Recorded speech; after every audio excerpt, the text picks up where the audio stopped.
Buenas tardes, bienvenidos a nuestro noticiero Escuadrón 201. Hoy me encuentro acompañada de mis compañeros Diana, Liz, Roberto, Tania, y me presento, mi nombre es Mari. El día de hoy hablaremos sobre los distintos acontecimientos sucedidos en el periodo de 1970 a 1982, es decir, durante los sexenios presidenciales de Luis Echeverría Álvarez y José López Portillo. Comenzamos con la noticia de Baja California Sur y Quintana Roo, que se erigen como estados libres y soberanos de México el día 8 de octubre de 1974.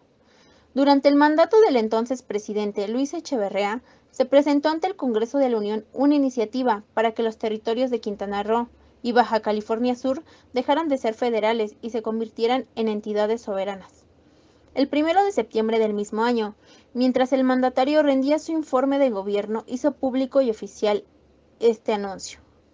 Días después se publicó en el Diario Oficial de la Federación el decreto.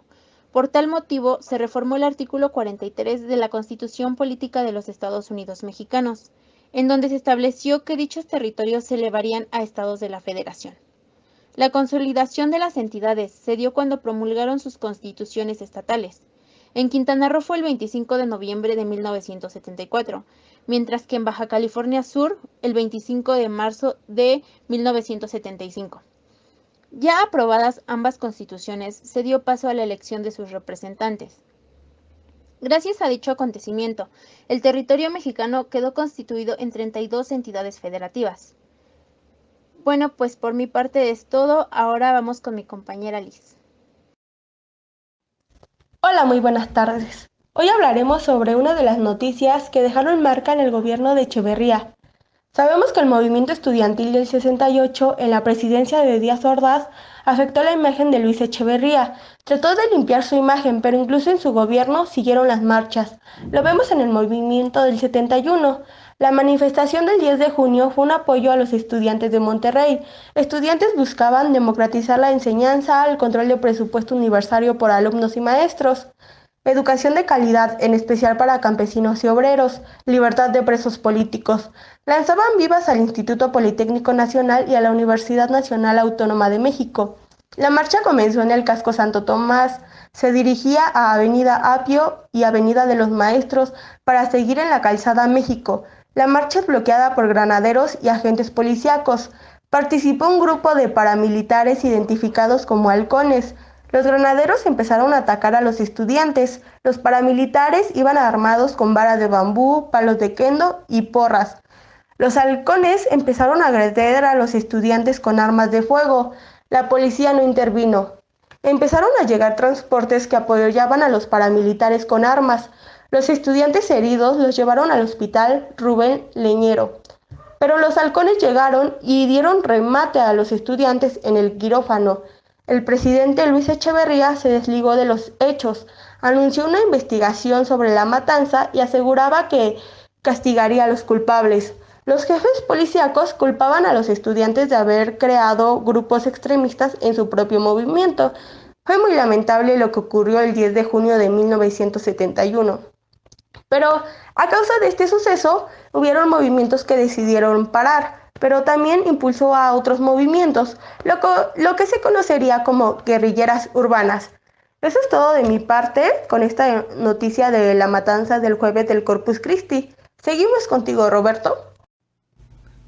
Gracias, compañera. Buenas tardes. Ahora les voy a hablar sobre la visita papal en el periodo presidencial de López Portillo, su impacto económico y social y los problemas de su administración. Todo comenzó durante la visita del Papa Juan Pablo II el 26 de enero de 1979, llegando este al Aeropuerto Internacional Benito Juárez, en el cual fue recibido por el presidente López Portillo.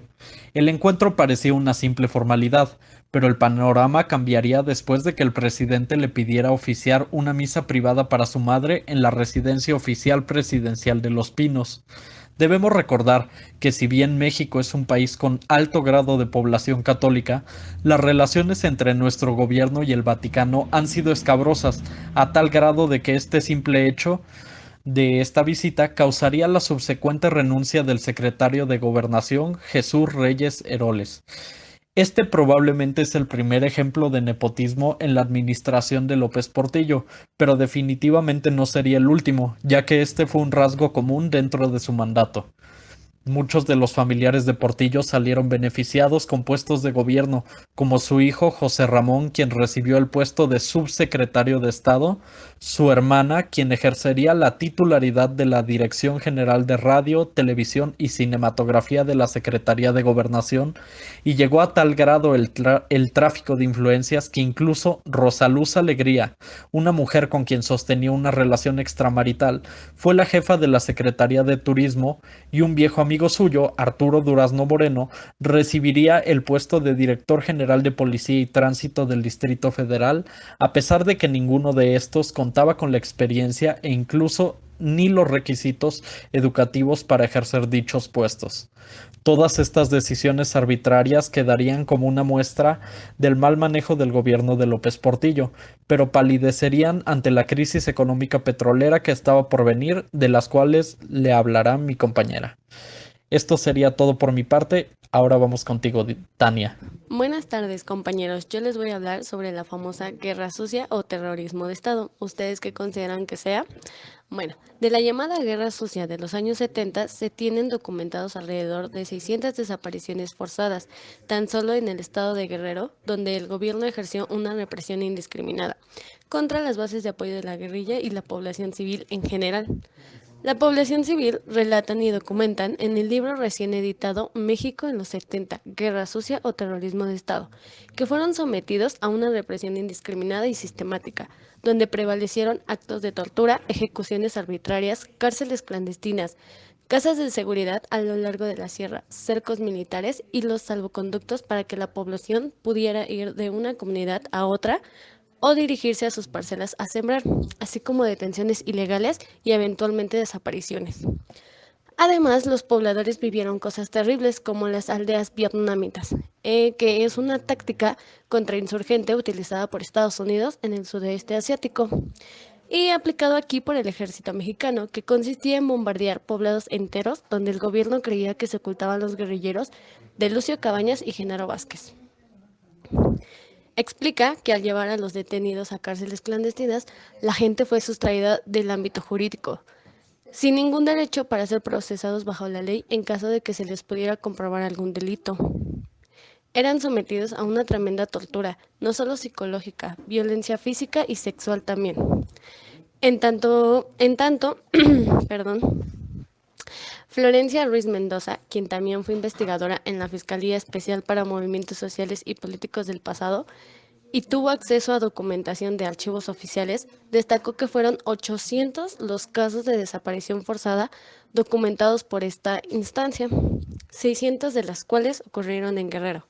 Estas cifras concuerdan con las señaladas por la Asociación de Familiares Detenidos Desaparecidos de México, pero identifica que el año más álgido de estas desapariciones en Atoyac de Álvarez fue en 1974, tras el secuestro y liberación de Rubén Figueroa Figueroa, entonces candidato al gobierno de Guerrero por el Partido de los Pobres, liderado por Lucio Cabañas. Desafortunadamente, esta tragedia quedó en la impunidad, una impunidad que ya es crónica. Pero bueno, ahora vamos contigo, compañera Diana. Bueno, entre otras noticias, nos pondremos a recapitular un suceso dentro del ámbito económico en la historia de nuestro país. Iniciamos recordando que gracias al descubrimiento de ricos yacimientos de petróleo en el Golfo de Campeche a mediados de la década de los 70, México logra convertirse en uno de los principales productores y exportadores en el mundo de este recurso. La producción petrolera se elevó a 500,000 barriles diarios en 1976 a 2.3 millones en 1981. El incremento es notable, sin precedente en la historia petrolera mundial. Al mismo tiempo, la banca internacional tenía un exceso de recursos preestables originado, por una parte, por una menor demanda de crédito en los países industriales y por otra, por los cuantiosos depósitos de los países productores de petróleo, los llamados petrodólares. Es de esta manera que entramos en una explosión del endeudamiento externo, cuyo nivel se elevó en alrededor de 50,000 millones de dólares en esos años.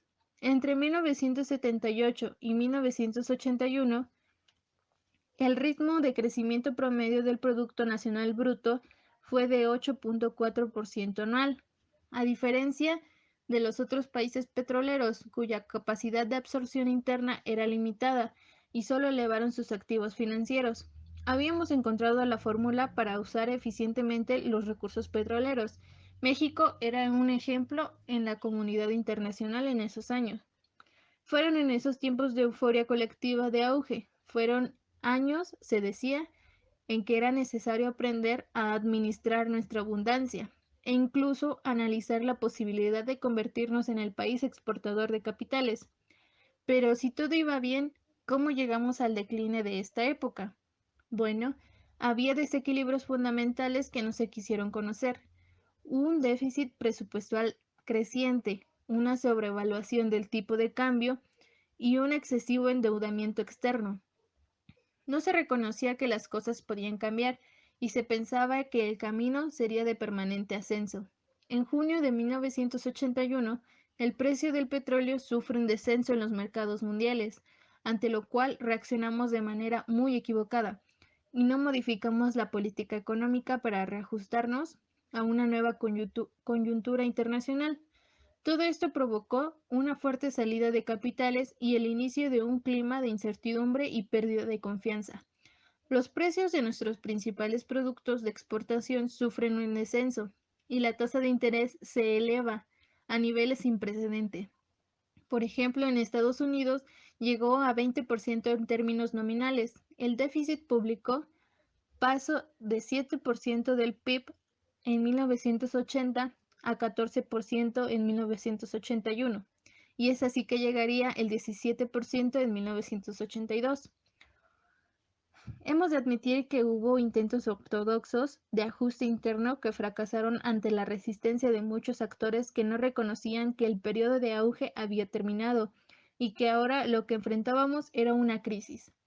En el verano de 1982 se iniciaron negociaciones complicadas con la comunidad financiera internacional, en las que participaron el Tesoro de Estados Unidos, el Banco de la Reserva Federal y otras dependencias estadounidenses, como por ejemplo el Fondo Monetario.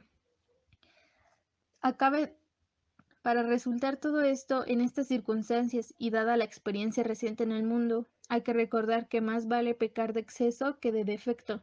El mayor riesgo sería minimizar nuestro problema, el menos riesgoso sobreestimar lo que sería necesario para enfrentarlo. Es así como acabamos con esta noticia y damos paso a las opiniones de mis compañeros. En efecto, Diana, el petróleo nos ayudó para superar la crisis del modelo de Echeverría, pero nos llevó a otra, ya que cuando se encuentran los yacimientos, México pensó que sus problemas estaban resueltos. El Estado empezó a orientar sus esfuerzos en la construcción de infraestructura petrolera. Le apostaron todo al petróleo. Grande error, porque empezamos a depender mucho de este producto, tanto que cuando caen los precios de este mismo producto del petróleo, se colapsó la economía mexicana. Coincido contigo. México experimentó un gran crecimiento económico, y no solo eso, sino que también destacó a nivel internacional, y cuando se había pensado que todo iba bien, se presentó una gran crisis en donde todos salieron afectados. Además, confiaron mucho en el auge económico que en ese entonces se dio, y en cuanto el petróleo sufrió un descenso, comenzaron a presentarse distintas consecuencias. Bueno, también lo podemos poner de un claro ejemplo que de lo que provoca la ambición. Era tanta su satisfacción de ganancias que para ese entonces estaban obteniendo que dejaron de pensar en las consecuencias negativas que provocaría su plan si llegaba a fallar, afectando al país económicamente. Siento que es muy importante señalar que el desastre económico petrolero es un evento que muestra la dependencia económica hacia este recurso desde hace muchos años aquí en México. Esta tendencia se ve reflejada incluso a día de hoy en las decisiones de priorización de recursos hacia plantas de procesamiento petroquímicos. Al final del día, en un mundo con una tendencia a la diversidad de mercados y a una búsqueda del abandono de la dependencia hacia los combustibles fósiles, dicha priorización no será sustentable económicamente en el futuro. Solo nos queda preguntarles, ¿ustedes qué opinan? Por nuestra parte es todo por hoy. Que tengan un muy buen día.